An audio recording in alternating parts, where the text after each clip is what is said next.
आज हम लोग परमेश्वर का वचन जो हमने तैयारी किया है, ये एक बड़ा विषय है। और बड़ा विषय ये है कि परमेश्वर देरी क्यों होने देते हैं आशीष को पाने के लिए। प्रश्न से शुरू कर रहे हैं। परमेश्वर देरी क्यों होने देते हैं आशीष को पाने के लिए? क्योंकि हम सब लोग जल्दीबाजी में हैं और जल्दी से आशीष पाना चाहते हैं और जल्दी से हम अपनी प्रार्थनाओं का उत्तर चाहते हैं। लेकिन कई बार परमेश्वर देर क्यों करते हैं, हम इस पे आज अध्ययन करेंगे और बाइबल से देखेंगे कि आपकी प्रार्थनाओं का उत्तर देर से क्यों मिलता है। आइए हम परमेश्वर की वचन में सीखें और शुरू करेंगे हबक्कूक नबी की पुस्तक से। और हबक्कूक नबी की पुस्तक 2 अध्याय और वचन 3 को मैं पढ़ रहा हूँ। आइए हम लोग अपनी बाइबल खोलें। हबक्कूक नबी की पुस्तक 2 अध्याय और वचन 3 में ऐसा लिखा है, क्योंकि इस दर्शन की बात नियत समय में पूरी होने वाली है, वरन इसके पूरे होने का समय वेग से आता है। इसमें धोखा न होगा, चाहे इसमें विलंब भी हो तो भी उसकी बात जोहते रहना, क्योंकि वह निश्चय पूरी होगी और उसमें देर न होगी। हालेलुया। यानी निश्चय जो है पूरी होगी, धोखा नहीं होगा। परमेश्वर समय पर निश्चित आपके प्रश्नों का उत्तर यानी कि आपकी प्रार्थनाओं का उत्तर समय पे परमेश्वर देंगे। हालेलुया। इसलिए आप अपने पड़ोसी को बोल दीजिए कि आपका देरी जो हो रहा है परमेश्वर समय पे उत्तर देंगे और निश्चय देंगे, निश्चय देंगे लिखा है। क्योंकि भाई बहन, आज हम एक ऐसे विषय पे हम लोग बात करेंगे जो वास्तविक है। कितनी बार आपने प्रार्थना किया है, हे प्रभु मेरी बीमारी को ठीक कर दे, है ना? बहुत बार आप प्रार्थना करते हैं, हे प्रभु हमारी बीमारी को ठीक कर दे, और वो भी तुरंत ठीक कर दे। कई लोग प्रार्थना करते हैं, हे प्रभु हमें नौकरी चाहिए और जो मैं मांग रहा हूं वही नौकरी चाहिए और हमको इसी बार नौकरी चाहिए, है? कई लोग प्रार्थना करते हैं, हे प्रभु हमारे पास बहुत समस्या है, आप देरी ना करें और हमारी समस्या का तत्काल जो है समाधान करें। आए दिन हम सब में से लोग इस प्रकार की प्रार्थनाएं करते हैं और हम में से कोई नहीं चाहते हैं कि देरी हो और जल्दी से हमारी प्रार्थनाओं का उत्तर मिल जाए। आप रेस्टोरेंट में खाना खाने के लिए बैठते हैं तो आप अपने ऑर्डर करते हैं और आप इंतजार करना नहीं चाहते, तो देरी नहीं चाहिए, उनको जल्दी दे दो, है? जब रेलवे स्टेशन में आप जाते हैं तो ट्रेन आने में देरी होती है, क्या हो रहा है ना? हमें जल्दी पहुंचे और ट्रेन आ जाना चाहिए। जब लोग कई बार एयरपोर्ट में जाते हैं तो थोड़ी सी डिले हो जाती है, फ्लाइट होता है, इतना देर से आ रहा है और इंतजार करना बहुत मुश्किल हो जाता है, क्योंकि हर जगह हम जल्दी में हैं। जैसा अभी गवाही देने के लिए कुछ बहन लोग खड़ी थी और कुछ लोगों ने बाईपास करके चलाया, जल्दी पहले आ गए, क्योंकि उन्हें इंतजार नहीं कर सकते हैं और उनको देरी नहीं चाहिए। जिंदगी में हर जगह आप जहां भी जाएंगे, राशन की दुकान में जाए वहां पर भीड़ रहेगा, भैया थोड़ा जल्दी दीजिए, हमको जल्दी दे दीजिए, जल्दी भैया हम सब्जी चढ़ा के आए हैं। आप चढ़ा के आए पता नहीं, लेकिन है ना? सैलून में जाते हैं तो भैया थोड़ा मैं इमरजेंसी में हूँ, जल्दी से शेविंग करिए और कटिंग करिए, मैं जल्दी में। बैंक में जाते हैं पैसे लेने के लिए, सर जल्दी दे दीजिए, सर जल्दी से पैसे दे दीजिए। हर जगह हम जल्दीबाजी में,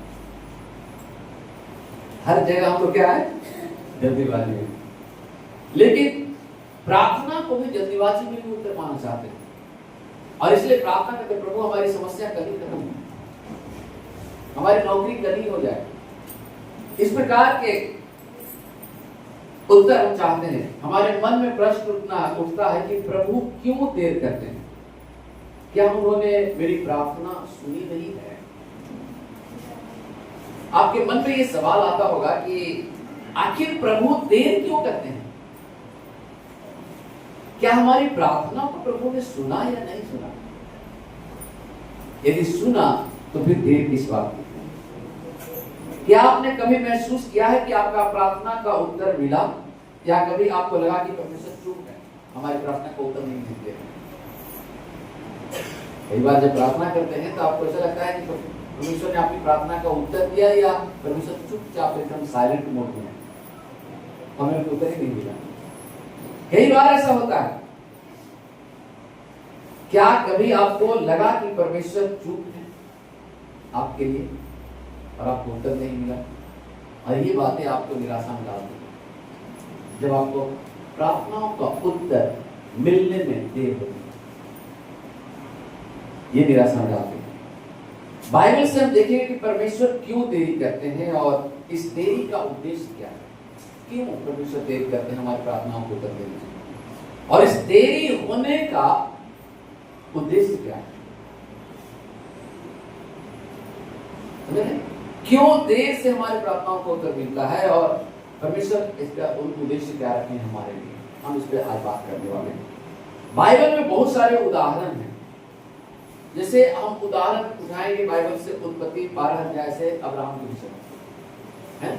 आप सब जानते हैं कि अब्राहम की पत्नी बांझ थी।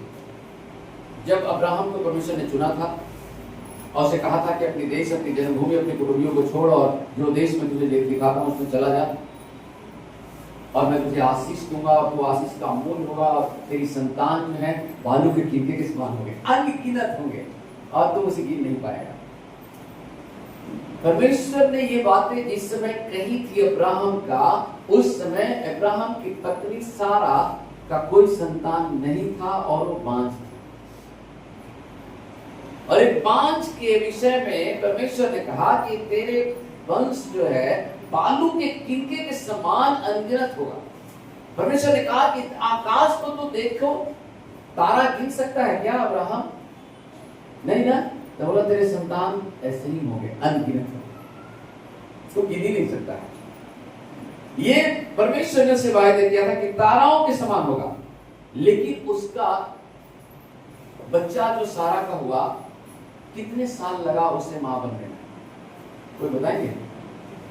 सारा जब अब्राहम घर से निकला था 75 ईयर्स, 75 साल का था, और कितनी साल में सारा को बचा हुआ था कोई जानते हैं? 99 ईयर्स। हाँ, 25 साल उस आशीष को प्राप्त करने में देरी हुआ।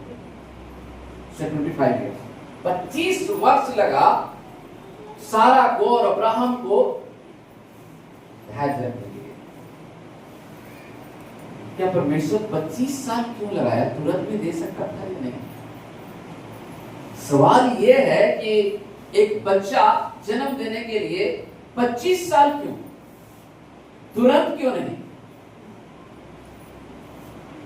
है ना? तुरंत क्यों नहीं? 25 साल क्यों? देरी क्यों? सवाल उठता है कि देरी क्यों? उन 25 सालों में अब्राहम ने बहुत से गड़बड़ किया, धैर्य खो दिया। उसने अपनी मिस्री दासी हाजिरा से बच्चे उत्पन्न किया, मैंने बहुत से गड़बड़ काम किया इसी 25 सालों में। अंत में परमेश्वर विश्वासियों के लिए भरोसेमंद है, और परमेश्वर ने कहा था कि तेरा बीज पुत्र होगा, और परमेश्वर ने किया। हालेलुया। परमेश्वर की वायदे करते हैं आशीष देने के लिए, तो वो देर हो सकता है। आपने सुने कहावत, देर है अंधेर नहीं है। परमेश्वर देर कर रहे हैं लेकिन अंधेर नहीं कर रहे हैं।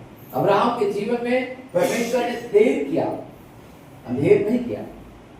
वो अपनी वायदों पे खड़ा है और वो समय पे पूरा होगा। जैसा आप लोग नबी की पुस्तक में भी पढ़ा, निश्चित पूरा होगा।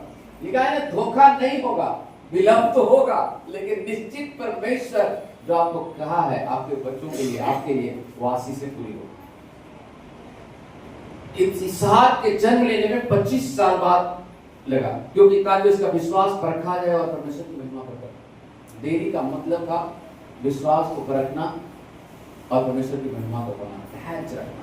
परमेश्वर चाहते हैं हम में से हर एक व्यक्ति के विषय में कि हम धैर्य रखें, हम धैर्यवान रहें, लेकिन हम इंसान धैर्य को बहुत जल्दी खो देते हैं। अब्राहम ने भी खो दिया था और उसकी वजह से बहुत गड़बड़ हो गया। आपके जीवन में धैर्य नहीं रखने से गड़बड़ी पैदा होगी, और आप जब धैर्य खो देते हैं आप दिशा विहीन हो जाते हैं। वासी से तो मिलती है, उससे पहले बहुत सारी गड़बड़ें हो जाती है। अगर सब कुछ तुरंत हो जाता तो फिर विश्वास की जरूरत क्या थी? यदि सब कुछ तुरंत मिल जाए तो विश्वास की कोई जरूरत नहीं, विश्वास की जरूरत नहीं होता। दूसरी उदाहरण हन्ना का है, जो पहला सामूह में लिखा हुआ है ना। हन्ना वर्षों तक बांझ थी, समाज ने उसका अपमान किया, वो प्रार्थना में लगी रही। अंत में परमेश्वर ने उसे सामूएल जैसा महान नबी दिया। देरी हन्ना को और गहरी प्रार्थना करना सिखाया। हन्ना को जो बांझ थी, बच्चा होने में देरी हुआ, उसकी एक सौतेली तक आ गया, लेकिन उसकी देरी उसे परमेश्वर के करीब और ले गया। हन्ना का जो प्रार्थना करने की जो शैली था, वो और आत्मिकता उसका बढ़ता गया और प्रभु के करीब और करीब गई प्रार्थना के लिए। परमेश्वर आपको चाहते हैं कि आप उसके और करीब जाएं, और करीब जाएं, और गहराई से प्रार्थना करें। हन्ना ने लिखा है कि रो रो के विलख विलख करके प्रार्थना कर रही थी, यानी कि परमेश्वर के करीब जा रही थी, अपनी वायदे को पूरा करने के लिए, अपनी बांझपन को दूर करने के लिए वो परमेश्वर के करीब और करीब जा रही थी। आत्मिक रूप से वो मजबूत थी। कुछ समस्याएं जो आपके जीवन में आती है, जब समाधान नहीं होता है, वो परमेश्वर के करीब आपको लेके जाना पड़ता है, क्योंकि आप प्रार्थना करते रहते हैं, प्रार्थना करते रहते हैं, प्रार्थना करते रहते हैं, और उसके करीब आप चले जाते हैं। तीसरी उदाहरण यूहन्ना की सुसमाचार 11 अध्याय और 4 से 6 तक पढ़िए, तो वहां पे लिखा है लाजर मर गया। लाजर जो है क्या हो गया था? बैतनिय्याह गांव का रहने वाला लाजर, उसकी 2 बहनें मार्था और मरियम। और बाइबल बताती है कि यीशु उस परिवार को बहुत प्रेम करते थे, लाजर को बहुत प्रेम करते थे। आप पढ़ेंगे, पढ़िए 11 अध्याय यूहन्ना रचित सुसमाचार 11 अध्याय और 4 से 6 तक। आइए हम 4 से 6 तक पढ़ते हैं। यह सुनकर यीशु ने कहा, यह बीमारी मृत्यु की नहीं परंतु परमेश्वर की महिमा के लिए है, क्योंकि इसके द्वारा परमेश्वर के पुत्र की महिमा हो। यीशु मार्था और उसकी बहन और लाजर से प्रेम रखता था। फिर भी 6 ऊपर करें, फिर भी जब उसने सुना कि वो बीमार है, तो जिस स्थान पे वो था वहां 2 दिन और ठहर गया।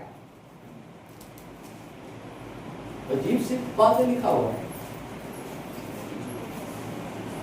यीशु को जब समाचार मिला कि लाजर आपका मित्र है और आप उससे बेहद प्यार करते हैं, उनसे जल्दी मिलना चाहिए था या 2 दिन रुक के जाना चाहिए था? क्या करना चाहिए था? लिखा है कि यीशु सब कुछ जानने के बावजूद भी 2 दिन और लेट कर दिए। और यीशु मसीह कहते हैं कि वो बीमारी जो है वो मृत्यु के लिए नहीं है, परमेश्वर की महिमा के लिए है। तो तत्काल जब समाचार सुनते हैं तो तत्काल जाना चाहिए था यीशु मसीह को तुरंत, क्योंकि वो उससे प्यार करते हैं। और खबर आया था कि आपका मित्र जिसे आप बहुत प्यार करते हैं बीमार है, तो भाई सब काम छोड़ कर पहले जाना चाहिए था उनसे मिलने के लिए। लेकिन लिखा है कि 2 दिन और लेट गए, कर दिए, वहीं पे ठहर गए। और तब वहां पे उन्होंने गया। जब लाजर बीमार था तुरंत नहीं आए, वो 4 दिन बाद पहुंचे। 4 दिन बाद यीशु मसीह ने बैतनिय्याह गांव पहुंचे थे। तब तक लाजर मर चुका था और उसे कब्र में रख दिया गया था। इसलिए 4 दिन बाद यीशु मसीह गए।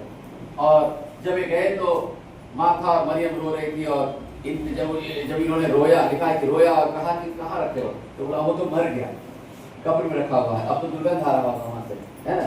यीशु मसीह को दिखाना भी नहीं चाहते, कहते कब्र में है वो, अब दुर्गंध आ रहा होगा, सड़ गया होगा लाश उसका, बॉडी सड़ गया होगा। यीशु मसीह ने कहा पुनरुत्थान और जीवन नहीं। तो उसकी बहन कहती है हाँ मैं जानता हूँ अंतिम दिन दिला के गया। वो भी विश्वास नहीं करते, कहते अंतिम दिन जी उठेगा, अंतिम दिन।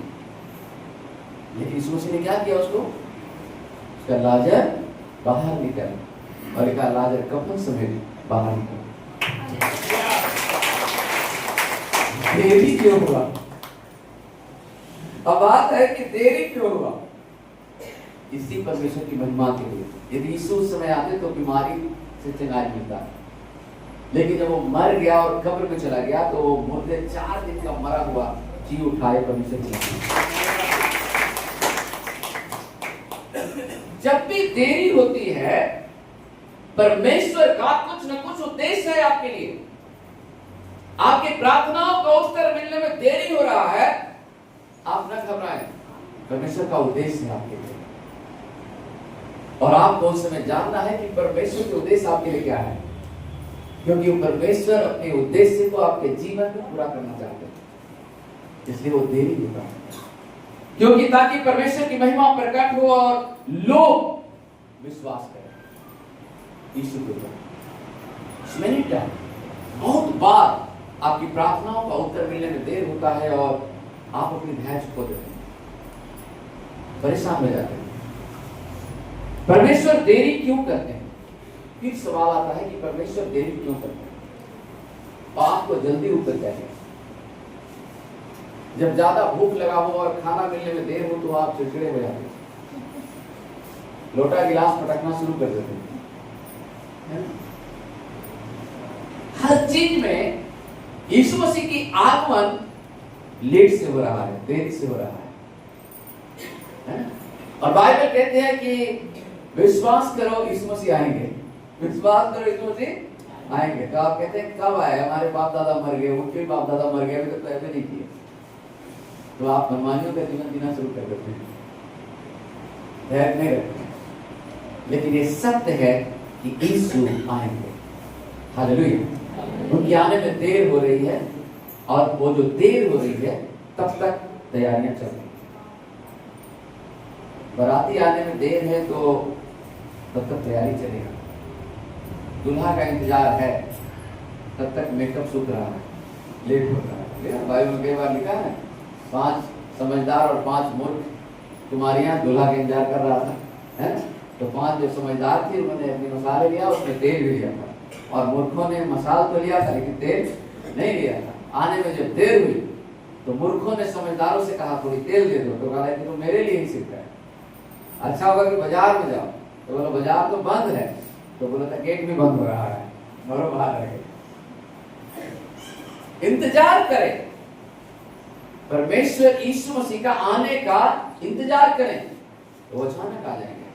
कब आएंगे मुझे भी मालूम नहीं है, लेकिन एक चीज उनके आने का संकेत है कि सुसमाचार सब लोग जब सुन लेंगे अंत हो जाएगा। तो अभी तक सुसमाचार सब लोगों ने सुना नहीं है। आज मीडिया के माध्यम से, इंटरनेट के माध्यम से सुसमाचार सबसे ज्यादा तेजी से फैल रहा है, क्योंकि एक ही माध्यम है सुसमाचार को सबसे ज्यादा तेजी से फैलाने का, वो है मीडिया, इंटरनेट। यहाँ से बैठे बैठे हम लोग हजारों हजार लाखों किलोमीटर तक सुसमाचार यहीं से बैठे बैठे दे सकते हैं, और ये सबसे अच्छा साधन है। पहले इतना साधन नहीं था।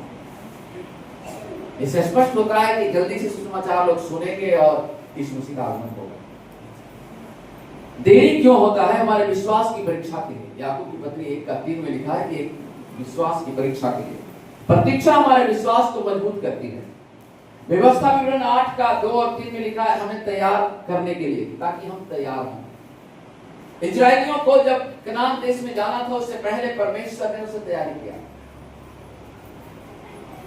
इजरायली लोग को परमेश्वर ने उन 40 वर्षों में तैयार किया। कनान में कैसे रहोगे, तुम्हारा जीवन शैली वहां पे कैसे होगा, तुम्हारी वातावरण कैसी होगी, उन सारी तैयारी 40 दिन तक, 40 साल तक लगा उसे करने में, जबकि मिस्र से कनान की दूरी ज्यादा नहीं थी। परमेश्वर चाहते तो 8 दिन में मिस्र से निकाल के, फिरौन राजा के अधीन से निकाल के, लाल समुद्र पार करके, और 8 दिन में वो पहुंचा सकते थे कनान में, लेकिन 40 वर्ष हो गया। 40 साल उन दयालुओं में लगा।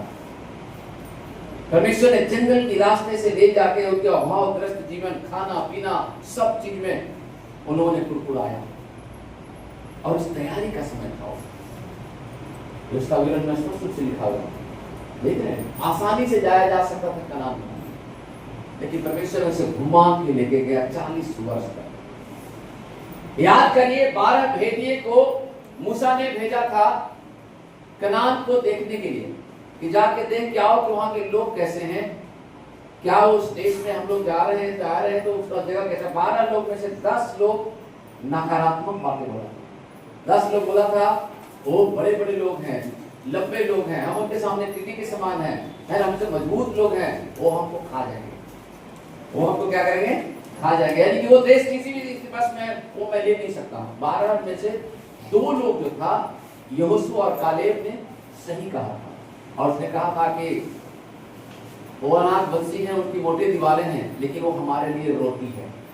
हमारे लिए क्या है? वो रोटी है, उसको हम खा जाएंगे। लेकिन 10 लोगों ने कहा था कि वो लोग हमें खा जाएंगे। नकारात्मक विचार, अच्छी सोच नहीं, डर की आत्मा आपकी आशीषों को आपके हाथ से निकलता है। लेकिन यहोशू और कालेब ने कहा था वो हमारे लिए रोटी ठहरा है, परमेश्वर के अनुग्रह उसको से उठ किया है, हमारे लिए रोटी है। 10 लोग नकारात्मक बोला और 2 लोग सही बोला। 40 साल लगा वहां पे। प्रियो, हमें तैयारी करना है। इजराइल को 40 साल जंगलों में रहे ताकि वो प्रतिज्ञा के देश के योग्य बन सके, और परमेश्वर ने उसे देरी किया। तुरंत निकाल के तुरंत उन्होंने सिद्ध नहीं कर दिया। किसी भी मुकाम पे पहुंचने के लिए समय लगता है, सब चीजों के लिए समय है। धैर्य रखें। आज स्कूल में एडमिशन कराए, कल इंजीनियर नहीं बन जाएगा, कल डॉक्टर नहीं बन जाएगा। उसके लिए एक लंबी तैयारी है और उस तैयारियों से गुजरना पड़ेगा, तब वहां तक वो पहुंच पाता है। तो कई बार आपकी प्रार्थनाओं का उत्तर जब नहीं मिलता है, देर होता है, आप धैर्य खो देते हैं और पता नहीं मन में क्या क्या बातें चलने लगती है, क्योंकि आपको जल्दी में सब कुछ पाने की आवश्यकता है।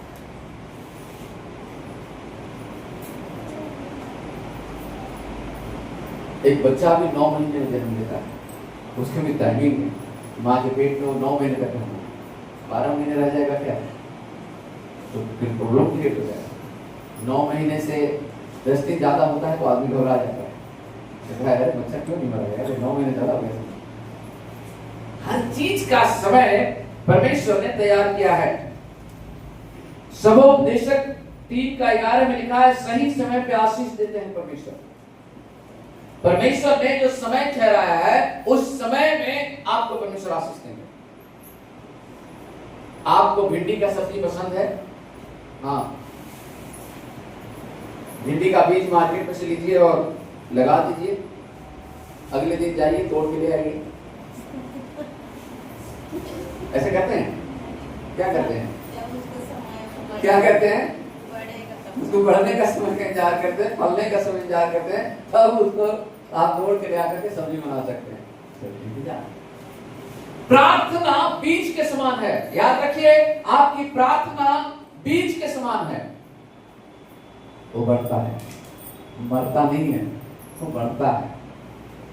आपकी प्रार्थनाएं, जितनी प्रार्थनाएं आप करते हैं, वो बीज की समान है। आप बो रहे हैं, बो रहे हैं, बो रहे हैं, बो रहे हैं, बो रहे हैं, और परमेश्वर उनको बढ़ा है। आप होते जाइए, आप होते जाइए। जैसा बहुत से लोग पैसे देते हैं, दान देते हैं। दान क्या है? दान बोना है, बीज है। आप जो दे रहे हैं ना दान, कई बार आप दान दशमांश देके, दान देके, आप में से कुछ लोग घबराते हैं, अरे मेरी तो तनख्वाह अभी 10,000 है और मैं 1,000 रुपये देता हूँ। हम तो उम्मीद करते थे कि तनख्वाह हमारी 25,000 हो जाए, लेकिन 1 साल से इंतजार कर रहा हूँ, तक नहीं हुआ। ऐसा लगता है? ये बीज है, बोते जाइए, बोते जाइए, बोते जाइए, और परमेश्वर ऐसे बूंद से बढ़ाएगा। आगे बो रहे हैं, वो परमेश्वर बढ़ाएगा, क्योंकि प्रकृति का नियम है, जो कुछ भी आप बोएंगे वो बढ़ेगा, और जब बढ़ेगा तो उसकी फसल कटेगी। एक दिन में यूं ही कोई व्यक्ति रातों रात कौन बनेगा करोड़पति में ही जाके करोड़ों रुपया कमा सकते हैं। यदि आपके पास टैलेंट है तो कौन बनेगा करोड़पति में जाइए और तब आप उनके प्रश्नों का उत्तर दीजिए, है ना, तो रातों रात आप करोड़पति बन सकते हैं। लेकिन परमेश्वर की जो तरीका है वो रातों रात आप करोड़पति नहीं बन सकते। ये परमेश्वर कोई मैजिक नहीं करते आपके जीवन में, है ना, कोई मैजिक नहीं होगा। वो सिस्टम से बढ़ेगा और परमेश्वर बढ़ाएंगे। आप धैर्य, 40 साल लगा इजरायलियों को करोड़पति बनने में, कनान जाने में। कई लोग मर गए जिन्होंने सपना देखा होगा। लिखा है कि बहुत से लोग मर गए रास्ते में, बहुत से लोगों ने कनान में नहीं किया, खाली सुना कि वो बहुत अच्छा जगह है, अच्छे घर है वहाँ, उसकी फसल बहुत अच्छी है, वहाँ के अंगूर की खेती बहुत अच्छी है, दूध और मधु की धारा बहने वाला देश है। सुनते रहे सुनते रहे सुनते रहे, देखा नहीं मैंने। आशीष के विषय में सुना, देखा नहीं, मर गया। करोड़पति बनने में उनको 40 साल लगा। इजराइलियों को परमेश्वर ने बनाया करोड़पति, सब कुछ संपन्न कर दिया, घर द्वार सब कुछ, खेती बाड़ी सब दे दिया, संपन्न किया। तैयारी परमेश्वर ने करवाई 40 साल से। तो हर चीजों की तैयारी होती है। परमेश्वर कभी जल्दी या देर नहीं करते, उनका समय जो है सर्वोत्तम है। हमारे चरित्र को गढ़ने में समय लगता है। रोमियो की पत्री 5 अध्याय और वचन 3 और 4 को, कभी कभी देरी का उद्देश्य यह होता है कि परमेश्वर की महिमा प्रकट हो, इसलिए देर होता है और परमेश्वर की महिमा करना चाहते हैं। पवित्र शास्त्र बाइबल बताती है कि हम धीरज रखें। देरी का मतलब इनकार नहीं है, बल्कि हमको धैर्य रखने की आवश्यकता है।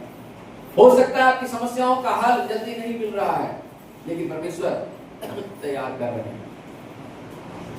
अब किसी के ऊपर पुलिस केस हो गया है तो कल ही वो केस खत्म नहीं होगा। That's a process, उसकी समय लगेगा। कल ही आपको किसी ने मार के सिर फोड़ दिया है तो रातों रात आप ठीक नहीं हो जाएंगे, उसके लिए थोड़ी समय लगेगा तो ठीक होने। हर चीज का समय है और धैर्य रखना है। परमेश्वर चाहते हैं कि आप धैर्यवान हो, परमेश्वर चाहते हैं कि आप उनकी प्रतीक्षा करें, परमेश्वर चाहते हैं कि आप इंतजार करें परमेश्वर की आशीषों के लिए, आप उन पर भरोसा करें। परमेश्वर आशीष देना चाहते हैं आपको, लेकिन आपको उसे इंतजार करने की आवश्यकता है। रोमियो की पत्री 8:25 में लिखा है, आशा बनाए रखें। पहला थिस्सलुनीके 5:17 में लिखा है, निरंतर प्रार्थना करते रहें, हर समय प्रार्थना करें। इब्रानियों 10:23 में लिखा है, विश्वास में दृढ़ रहें। हर समय परमेश्वर का वचन दृढ़, मजबूती, भरोसा, विश्वास की बातें करती है। लेकिन क्या आप ऐसा करते हैं? क्या आप धैर्य रख पाते हैं? हमें हमेशा याद रखना है भाई बहन, शायद आप किसी आशीष के लिए वर्षों से प्रार्थना कर रहे हैं। आज मैं आपको बताना चाहता हूं, हारिए मत, आपका समय नहीं, परमेश्वर का समय सर्वोत्तम है। शायद आपकी समय पे उत्तर नहीं मिलने से आप परेशान हो रहे हैं, लेकिन परमेश्वर ने जो समय आपके लिए रखा है वो आशीष देने के लिए रखा है। आप परेशान मत होइए। वर्षों से हो सकता है आप किसी चीज के लिए प्रार्थना कर रहे हो, लंबे समय से प्रार्थना कर रहे हो, किसी समस्या से छुटकारे के लिए प्रार्थना कर रहे हो, किसी चीज को पाने के लिए प्रार्थना कर रहे हो। धैर्य रखिए, परमेश्वर आपको सही समय पे प्रार्थना देंगे का उत्तर देंगे। परमेश्वर की देरी उसकी चूकी नहीं है, तैयारी है परमेश्वर का जो आपके लिए होगा। उसकी देरी हमारे विश्वास की गहराई देती है, उसकी देरी हमें तैयार करता है और उसकी देरी हमेशा उसकी महिमा के लिए होती है। हालेलुया। हर चीज में परमेश्वर को स्मरण करते हैं। धैर्य रखिए, आप हड़बड़ाइए नहीं, आप भरोसा रखिए, आप विश्वास करें परमेश्वर को, आप धैर्य से प्रतीक्षा करें। याकूब के हबक्कूक की पत्री 2:3 नहीं कहता, यदि वह विलंब करे तो भी उसकी बात जो होना, क्योंकि वह निश्चय होगा, विलंब न करेगा। निश्चय, कुछ चीजें का उत्तर जल्दी मिलता है और कुछ चीजों का उत्तर देरी से मिलता है। कुछ चीजें जो है परमेश्वर तुरंत उत्तर देते हैं और कुछ चीजों के उत्तर देरी से मिलता है। हम लड़ करके परमेश्वर से कुछ हासिल नहीं कर सकते। हम परमेश्वर के सामने विनती करके, उसकी संतान की तरह मांग करके हम हासिल कर सकते हैं। परमेश्वर को क्रोध दिला करके, धमकी दे करके हम कुछ काम नहीं करवा सकते। जैसा कि कुछ लोग परमेश्वर को धमकी देते हैं, परमेश्वर यदि आपने हमें नौकरी नहीं दिया, कलीसिया जाना छोड़ दूंगा। आप किसको धमकी दे रहे हो? आप धमका के काम कर रहे हो। क्रिमिनल लोग हो तो बोलता है यहाँ पे चनपट्टी पे कुछ भिड़ा कर कुछ याद छीन लेगा, करो साइन करो साइन करो। कुछ लोग परमेश्वर को धमकी देते इस प्रकार से और कहते हैं यदि परमेश्वर हमें ये नहीं मिला तो मैं ऐसे करूंगा, जब हमें दे देंगे तो मैं कलीसिया जाऊंगा, तो तुमको जिंदगी में कभी नहीं मिलेगा। परमेश्वर तुम्हें क्यों दें? परमेश्वर उसी को देते हैं जो परमेश्वर करीब जाता है, उसकी नम्रता और दया को ग्रहण करता है, न कि धमका करके। आप परमेश्वर को धमका करके आशीष नहीं ले सकते। हेलो कलीसिया, कितनी बार आप परमेश्वर को धमकी देते हैं, मुझे एक चीज मिलना चाहिए, है ना, नहीं तो छोड़ दूंगा आना कलीसिया में। तो कहते छोड़ दो, तुम्हारे जैसे बहुत से लोग हैं। हमें भी कई बार लोग आके बोलते हैं, सुनिए पास्टर जी कलीसिया आना मैं बंद कर दूंगा। बोला बंद कर दो ना, आप मेरे लिए थोड़े आते हो। हाँ बंद कर दो, कलीसिया मत आओ। आप प्रभु की आराधना करने आते हो तो आओगे, नहीं तो कमलेश जी को देखने आते हो तो मत आओ। हमें देख के क्या मिलेगा तुम्हें? कई लोग इस प्रकार से धमकियां देते हैं परमेश्वर को भी, कलीसिया को भी। आप कोई काम डरा के नहीं कर सकते हैं। परमेश्वर की दया, उसकी अनुग्रह और उसकी प्रेम को आप नम्रता से ले सकते हैं, विनती के माध्यम से ले सकते हैं, परमेश्वर से दया याचना करके ले सकते हैं, धमका के नहीं। आप जब किसी से कर्जा मांग लिया जाते, मैं बोला हूं ना 50,000 दे देने के लिए, दीजिए 50,000, मैं आया हूं आपको आपसे लेने के लिए 50,000। देगा पैसे बोलेगा नहीं देगा, बोलेगा अभी लेने से पहले कितना धमका दिया, दे देंगे तो पता नहीं क्या करेगा ये है? नम्रता से, परमेश्वर की दया से, परमेश्वर की अनुग्रह हमारे ऊपर है, परमेश्वर के एहसान मंद हम हैं, परमेश्वर हमारा एहसान मंद नहीं है। जब किसी को मदद मिलता है तो वो एहसान मंद है। देने वाले व्यक्ति ने तुम्हारे ऊपर एहसान किया है, लेने वाले व्यक्ति ने एहसान नहीं किया है। तो हम सब परमेश्वर की दया के पात्र हैं और हम नम्रता, प्रेम, दया से परमेश्वर की आशीष को ग्रहण करें, उसे धमकी देकर करें। इसलिए बाइबल बताती है, मैं प्रभु के समय में भरोसा करूंगा, चाहे देरी हो परंतु आशीष अवश्य आएगी। देरी हो रही है, आशीष आएगी। कई बार मुझे लोग देखते हैं, पास्टर कमलेश यहां तक पहुंचने में हमें कितने साल लगा। कुछ लोग जो सेवकाई में आते हैं वो 1 महीना सेवा करने के बाद यहाँ पहुंचना चाहते हैं और वो सब कुछ हासिल कर लेना चाहते हैं एक ही साल में, और उन्हें नहीं मिलता है तब वो भाग जाते हैं। यहाँ आने के लिए मुझे 25 साल लगा और उन 25 सालों में कितनी उतार चढ़ाव जीवन में आया और कितनी कष्ट को मैंने झेला, कितनी गालियां खाई और आज भी खा रहा हूं। तब परमेश्वर ने यहाँ पे लेके गया और उसकी दया। नहीं तो मेरे अंदर तो कोई क्वालिटी नहीं, अच्छा ही क्या है हमारे मनुष्य के अंदर, अच्छा क्या होता है? बाइबल कहता है कि सब कुछ मलिन पटे चितरे कपड़े के समान है, तुम्हारे अंदर अच्छा क्या है? कुछ भी नहीं। तो परमेश्वर का शुक्रगुजार और उसकी धन्यवादी है कि परमेश्वर गधों को भी इस्तेमाल कर लेना है। घोड़े अपने घमंड में हैं और परमेश्वर गधों को इस्तेमाल कर रहा है। यही है परमेश्वर के रणनीति, यही है परमेश्वर घोड़ों को नहीं, गधों को पीठ पे बैठता है। याद रखिएगा कि यीशु ने घोड़े की पीठ पे नहीं बैठा, गधे के पीठ पे बैठा। और गधा समाज के लिए सबसे खराब जानवर है, सोच में मूर्ख है ना? तो परमेश्वर उन गधों को जो चौक में बंधा हुआ था उसे खुलवाया और उसकी पीठ पे बैठा। क्या यीशु के दिनों में घोड़ों की कमी थी क्या? हाथियों की कमी थी क्या? हर चीज थे, लेकिन यीशु ने गधे को ही क्यों चुना? तो मैं कहता हूं मैं गधा था इसलिए प्रभु ने चुना, घोड़ा होते तो कभी नहीं चुना। परमेश्वर को घोड़ा नहीं चाहिए, गधा चाहिए। गधा चाहिए जो आज्ञाकारी हो, गधा चाहिए जो पीठ पर ज्यादा बोझ उठा सकता है, वो है गधा। गधा है जो ऊबड़ खाबड़ और कंजेस्टेड कैसे रास्ते में वो चल लेगा, वो है गधा। वो गधा है जिसको कुछ भी दे दिए खा लेगा। कौन आदमी गधा को चना खिलाता है? खिलाता है क्या कोई गधे को चना? घोड़े को खिलाया जाता है। गधे बेचारे वो पूरी खा लेता हो, क्योंकि उसको मालूम मैं तो गधा हूँ, घोड़ा तो मुझे मुझे लोग चला देगा है।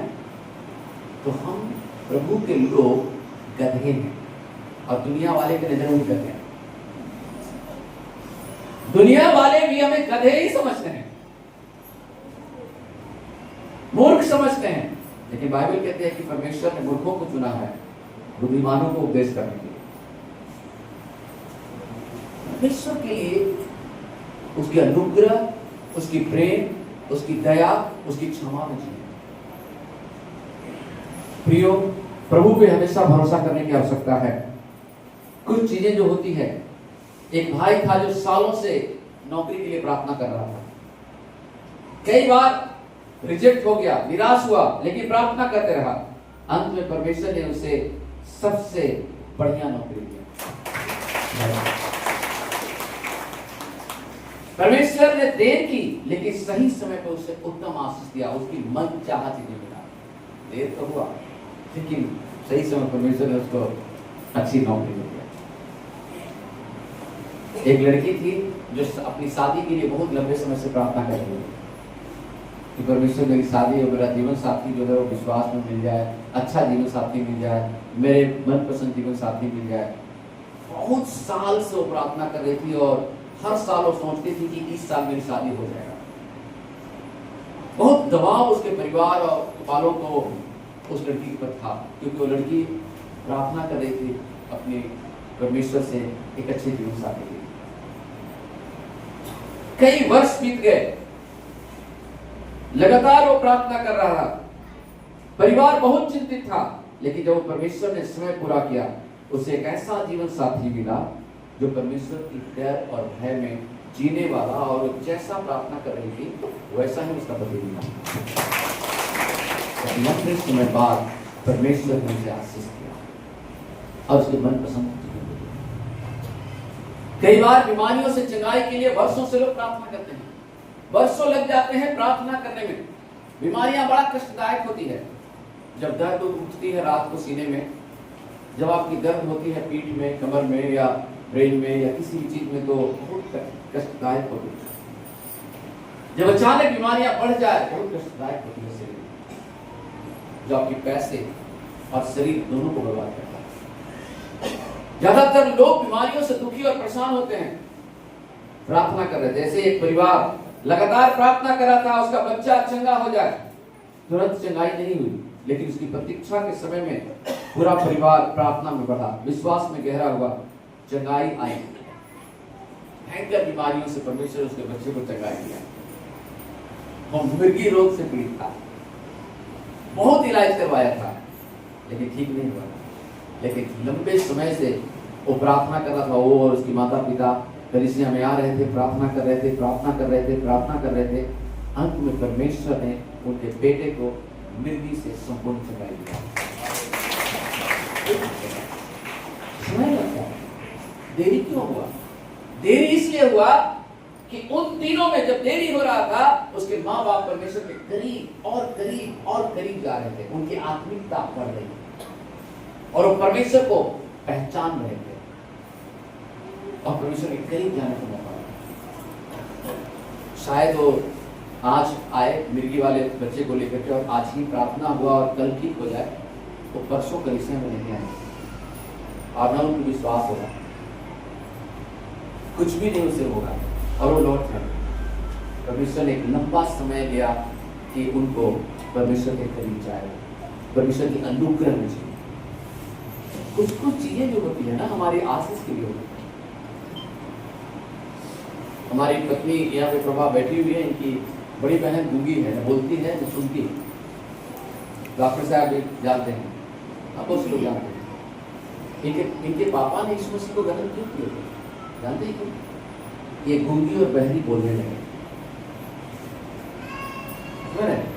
यीशु मसीह को ग्रहण किए थे इनके परिवार ने कि मेरी बेटी जो गूंगी बहरी है वो बोलने लगे, इसीलिए यीशु मसीह को सुसमाचार इन्होंने सुना और ग्रहण किया। आज तक वो बोलती न सुनती है, आज तक भी नहीं बोलती है न सुनती है, लेकिन इनका पूरा परिवार, इनके पापा पास्टर है। परमेश्वर ने इनको इस्तेमाल कर रहा है लाखों लोगों के लिए चंगाई का कारण है। लाखों लोगों के लिए परमेश्वर ने इनको चंगाई का कारण बनाया और आशीष का कारण बनाया। बहुत लंबे समय से उन्होंने परमेश्वर की सेवा करना, लेकिन इनका आए थे किस लिए? अपनी बेटी को गूंगी बहरी है बोलना शुरू कर। परमेश्वर का उद्देश्य क्या था? ये बेटी इनके लिए प्रभु के करीब आने का कारण बना। आपकी बीमारियां कहीं परमेश्वर के करीब आने का कारण तो नहीं है। कई बार होता है आपके जीवन में कि आपकी बीमारियां ठीक तो नहीं होती है, लेकिन बाकी और सभी चीजों में परमेश्वर की आशीषें बढ़ती जाती है। लेकिन आप एक ही कारण से आए, एक ही वजह से आए आप प्रभु के पास, लेकिन वो वजह शायद वो दूर नहीं हुआ। दूर हो जाता तो आप कलीसिया से दूर हो जाते। और बहुत से लोग इन 25 सालों में मैंने देखा है, लोग समस्या लेकर के यहाँ पे आते हैं, बीमारियों को लेकर के आते हैं, लेकिन उनकी ठीक हो जाती है, उसके बाद कलीसिया में कभी नहीं लौटते। प्रभु को कोई महिमा नहीं। इसलिए आज हमने पढ़ा ना, लाजर को प्रभु यीशु मसीह ने लाजर के विषय में क्या कहा? बोला ये बीमारी मृत्यु का नहीं है, परमेश्वर की महिमा के लिए है, ताकि परमेश्वर की महिमा करता। तो आप जिस भी कारण से कलीसिया में आ रहे हो, वो समस्या आपके परिवार के लिए, आपके जीवन के लिए, आपके बच्चों के लिए आशीष के कारण होगा। आमीन। जिस भी समस्या से आप आ रहे हैं, हो सकता है जिस चीजों को आपने केंद्र बिंदु बना के आया कि हमको ये हासिल करना है, वो तो नहीं मिला, लेकिन उससे बड़ी बड़ी चीजें आपको परमेश्वर ने दिया। आप निराश ना हो, उससे बड़ी बड़ी आशीषें परमेश्वर ने आपको दिया।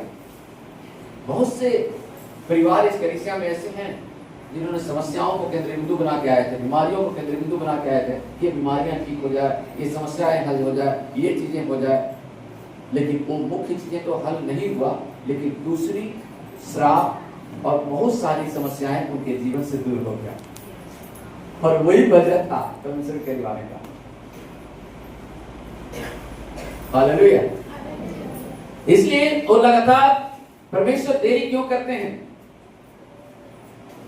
विश्वास की परीक्षा, तैयारी, सही समय और चरित्र का निर्माण परमेश्वर करते हैं।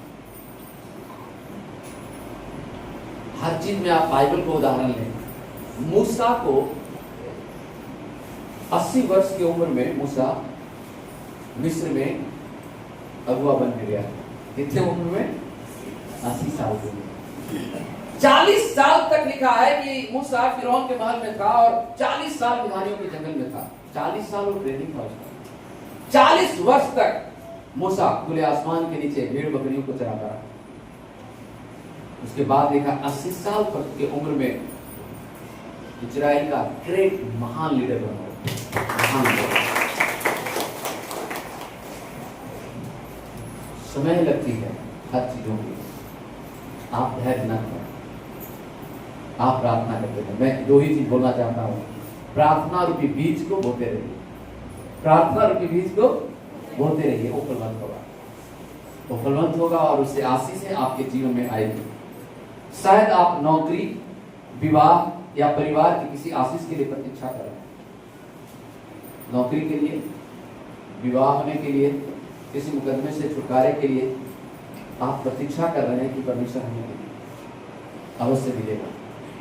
परमेश्वर अवश्य आपको अच्छी जगह ले जाएंगे और अच्छी चीजों को देंगे। आप धैर्य रखें। शायद आप सोचते हैं कि प्रभु कब तक? मेरा समय निकलते जा रहा है, लेकिन आप जानते हैं कि प्रभु का समय नहीं निकलता है। मैं कल एक प्रचार में सुन रहा था एक प्रभु के बड़े दास का, पास्टर का, वो कह रहे थे कि परमेश्वर यदि आपके लिए समय ठहराया है तो परमेश्वर आपको जवान रखेगा, आप बूढ़े नहीं होंगे। और उन्होंने उदाहरण दे रहे थे कि सारा 90 साल की थी, तो 90 साल में उसकी खूबसूरती ऐसा था कि राजा अबीमेलेक ने देख करके उसको प्रभावित हो गया। बोला वाह यार क्या सुंदर है, और उससे शादी करना चाहता था। 90 साल की लेडी, वो खूबसूरत, वो जवान दिख रही थी, और अबीमेलेक उसको अपनी शादी करना चाहता, तो रात को परमेश्वर ने दर्शन दिया और अबीमेलेक कहा, ए अबीमेलेक, अरे वो किसी की बीवी है, उसको छूना नहीं, छुएगा तो थोड़ा श्राप मिलेगा। हाँ, वो डर गया। उस समय वो मां भी नहीं बनी थी, 5 थी, 90 साल की। लिखा है वहां पे कि अबीमेलेक की उस काम की वजह से उसके घर की सारी स्त्रियां बांझ थी, बांझ हो गई। और तब लिखा है कि अब्राहम को अबीमेलेक ने कहा, मेरे लिए प्रार्थना कर। और तब अब्राहम ने प्रार्थना किया, लिखा है। अब तब लिखा है चंगे होना शुरू हुआ और उसकी स्त्रियां मां बनना शुरू हुई। अब सवाल यह है कि अब्राहम की पत्नी खुद बांझ थी। आप एक बार सोचिए, अब्राहम की पत्नी सारा खुद बांझ थी और वो उसकी प्रार्थना अपनी पत्नी को पता नहीं कितनी बार किया कि नहीं किया मां बनने के लिए, वो नहीं बना। और अब्राहम ने जब अबीमेलेक के घर की स्त्रियों के लिए प्रार्थना किया, उसकी बांझपन खत्म हुआ। ये बड़ी बात है, समझ रहे हैं? ये बड़ी बात है कि परमेश्वर आपको आपके द्वारा लोगों को आशीषित कर रहे हैं। हालेलुया।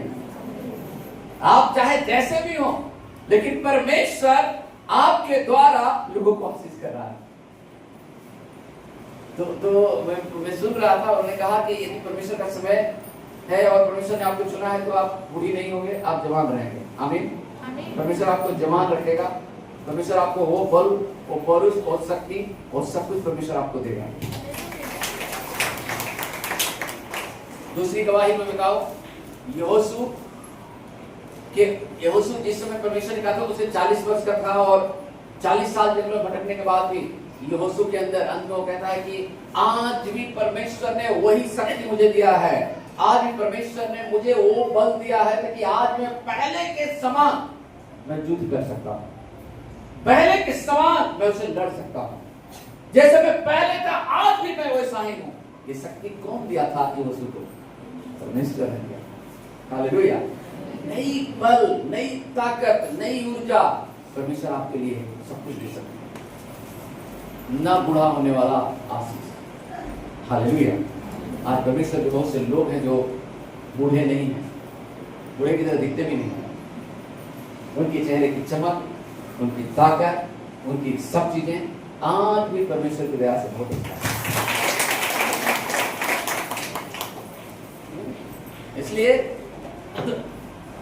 शायद आप सोचते हैं कि प्रभु कब तक? आज प्रभु कह रहे हैं यदि विलंब करें तो उसकी बात छोड़ना। परमेश्वर कहते हैं आप उसकी बात छोड़ो। परमेश्वर चाहते हैं कि आप उसकी बात छोड़ो। कुछ समस्याओं में, कुछ प्रार्थनाओं में देरी हो रही है, आप मत घबराइए। अपने पड़ोसी से बोले, आप मत घबराइए, परमेश्वर उत्तर देंगे। परमेश्वर उत्तर देंगे। परमेश्वर आपके चीजों में आशीष करेंगे और वो उत्तर देंगे और मनचाहा उत्तर देंगे। आप परमेश्वर की समय का इंतजार करें और कहें, प्रभु आप मुझे आशीष करने वाले हैं अपनी समय पे। हालेलुया। परमेश्वर से कहें कि परमेश्वर आप मुझे आशीष के लिए चुना है और आप मुझे आशीष दे रहे हैं सही समय पे। आइए खड़े हो जाए प्रियो और परमेश्वर से प्रार्थना करें और कहें, परमेश्वर आप मुझे आशीष दे रहे हैं, मैं धैर्य रखता हूँ। परमेश्वर की देरी उसकी निष्ठा की कमी नहीं है, उसकी देरी हमें करीब लाने का साधन है। आशीषित बने, आप धैर्य न खोएं। हमेशा आप जब धैर्य खोएंगे आपकी पटरी उल्टी हो जाएगी, आपकी दिशा उल्टा हो जाएगा। आप सही दिशा में चलें। परमेश्वर भरोसेमंद है, परमेश्वर विश्वास योग्य है, परमेश्वर सामर्थ्य है आपकी प्रार्थनाओं का उत्तर देने के लिए। परमेश्वर चुप है, इसका मतलब ये नहीं कि आपको उत्तर नहीं दे रहे हैं। परमेश्वर का चुप होने का मतलब कभी मत सोचिएगा कि परमेश्वर आपको उत्तर नहीं देंगे। परमेश्वर अवश्य उत्तर देंगे। अब्राहम के पत्नी सारा के लिए परमेश्वर चुप थे 25 साल तक, क्योंकि परमेश्वर ने उत्तर दिया। देर है, अंधेर नहीं। आइए अपनी आंखें बंद करें और परमेश्वर से प्रार्थना करें। यदि आप किसी समस्या में हैं, किसी बड़े परिस्थितियों में पड़े हुए हैं और आप एक लंबे समय से प्रार्थना कर रहे हैं, शायद आपकी नौकरी के लिए, शायद आपकी शादी के लिए, शायद केस मुकदमों के लिए, शायद और कोई समस्या है, बीमारी है, लंबे समय से आप प्रार्थना कर रहे हैं, आपकी देरी हो रही है, परमेश्वर से प्रार्थना करें। शबरबा शेखेरी मामा शोकर वो शंदरबा परमेश्वर की आशीषें आपके लिए है।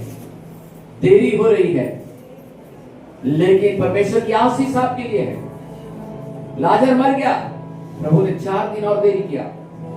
वहां पे गए, मृत्यु में से 4 दिन मरे हुए व्यक्ति को जिलाया। उन्होंने कहा कब्र से बाहर आ जा लाजर, और बाहर आ गया। बड़ी आशीष है। परमेश्वर आपके जीवन के द्वारा महिमा चाहते हैं। परमेश्वर चाहते हैं आपके जीवन के द्वारा महिमा हो। सभी टेस्टमनी, बड़ी गवाही आपके जीवन में आने वाली है। बड़ी गवाही आपके जीवन में आने वाली है। परमेश्वर आपकी प्रतीक्षा का फल देने वाले हैं।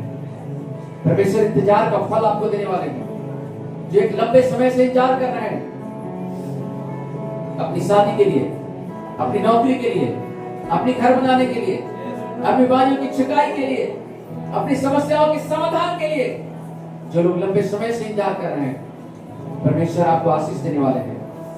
और बड़ी से बड़ी गवाही आपके जीवन में आने वाली है। परमेश्वर के अद्भुत आश्चर्य क्रम आपके जीवन में होने वाली है। आप विश्वास करें, यहोवा राफा है। विश्वास करें परमेश्वर पे, विश्वास करें यीशु पर। यीशु बड़े अद्भुत आश्चर्य क्रम करने वाले हैं। आइए अपने हाथों को उठाते हुए परमेश्वर को धन्यवाद की प्रार्थना करें। परमेश्वर से कहें, परमेश्वर आप मुझे आशीष देने वाले हैं। उसने अब्राहम को आशीष दिया, उसकी पत्नी सारा को आशीष किया। परमेश्वर ने हन्ना को आशीष किया। परमेश्वर ने मार्था और मरियम के भाई लाजर को जिंदा किया। परमेश्वर आपके जीवन में बड़ा काम करने जा रहे हैं। एक लंबे समय की प्रतीक्षा खत्म होने वाली है। रात खत्म होने वाली है, सुबह होने वाला है। आपके जीवन में नई रोशनी आने वाली है। आशीष की किरणें आपके जीवन में आने वाली है। परमेश्वर आपकी प्रार्थनाओं को सुन लिए हैं। परमेश्वर आपकी प्रार्थनाओं का उत्तर देने वाले हैं। तैयारियां आपके लिए चल रही हैं। आपकी घर बनाने के लिए तैयारियां चल रही है। परमेश्वर ने आशीष दिया है आपको। अच्छी नौकरियों को मिलने वाला है। आपकी मनचाहे चीजें मिलने वाली है। उस पर भरोसा रखें, उस पर भरोसा रखें, उस पर भरोसा रखें। अपना ईमान प्रभु पे लाएं। भरोसे के साथ प्रार्थना करें, विश्वास के साथ प्रार्थना करें।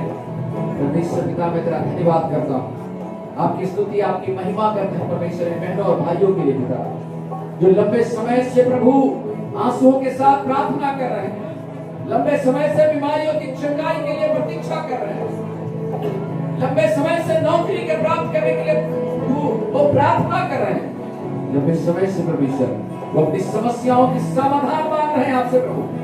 पिता आप इन्हें आशीष दीजिए प्रभु। यीशु के नाम में मैं इन्हें सभी को आशीष करता हूँ प्रभु। आपके अनुग्रह, दया, कृपा इनके और इनके परिवार पे और आने वाले पीढ़ियों पर बना रहे। परमेश्वर के ऊपर आशीष दीजिए।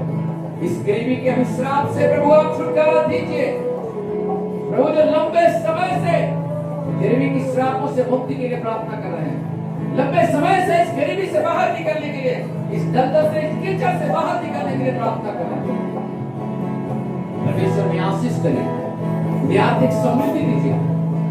परमेश्वर ने आशीष करिए। आइए प्रभु से प्रार्थना करें, मांगिए प्रभु से। इस समय मांगिए परमेश्वर की उपस्थिति में आप हैं। कहें परमेश्वर मुझे आशीष दीजिए प्रभु। मैं एक इंसान हूं परमेश्वर, अब मुझसे धैर्य रखा नहीं जा रहा है प्रभु। अब मेरे सहने से बाहर हो रहा है परमेश्वर। अब मुझे आशीष करिए प्रभु। अब मेरा ऊपर निकलते जा रहा है प्रभु, मेरी नौकरियां खो जाएगी प्रभु।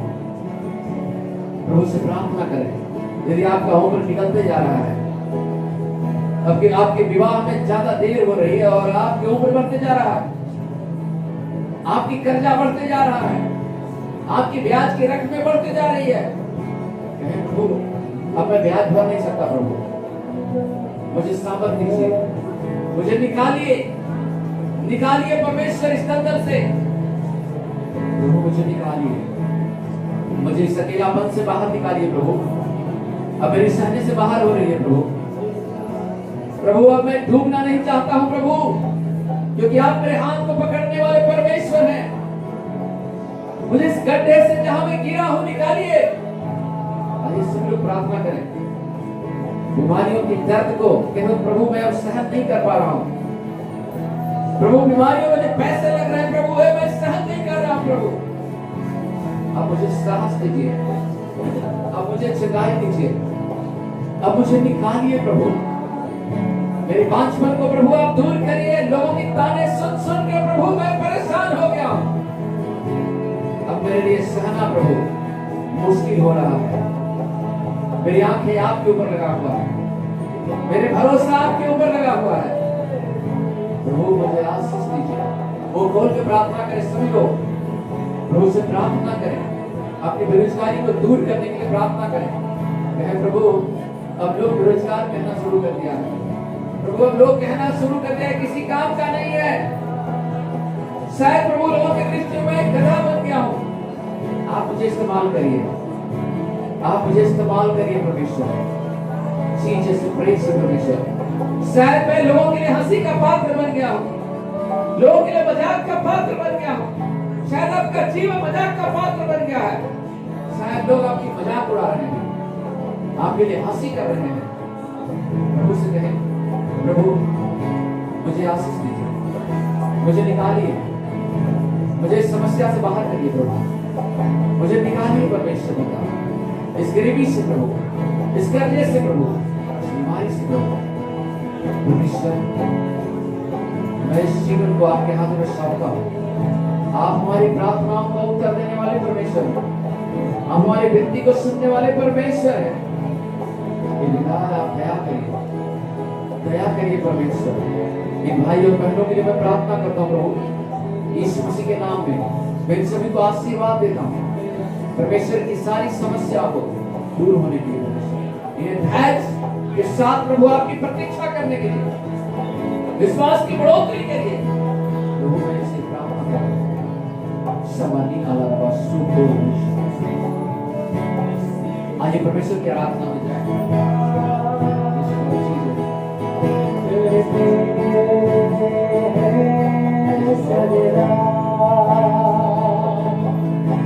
इबादत हो तेरी सदा, सब लोग हाथ को उठा के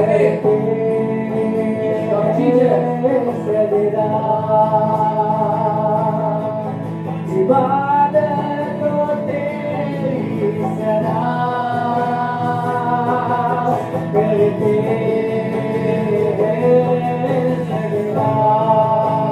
सदा। इबादत हो तेरी सदा, हजारों जुबान में गाए तेरा ही नाम दोहराए। यीशु तू पवित्र है, यीशु तू पवित्र है। हजारों जुबानें गाए तेरा ही नाम दोहराए। यीशु तू पवित्र है, यीशु तू पवित्र है। आइए सभी लोग कहें यीशु तू पवित्र है, यीशु तू पवित्र है। मेरी प्रार्थनाओं का उत्तर देने वाले प्रभु, मुझे आशीष देने वाले प्रभु यीशु मैं धन्यवाद करता हूँ कि आपने मेरे पापों को क्षमा किया है, मेरे श्रापों को प्रभु क्षमा किया है। अब मैं प्रभु यीशु आपके लहू के कारण धर्मी हूँ प्रभु। मैं आपकी बेटे और बेटियां हूँ प्रभु। मैं धन्यवाद करता हूँ। मुझे आशीष दीजिए प्रभु, मुझे आशीष दीजिए प्रभु, आशीष दीजिए प्रभु, आशीष दीजिए। धन्यवाद के साथ प्रार्थना यीशु के नाम से मांगते हैं, आमीन।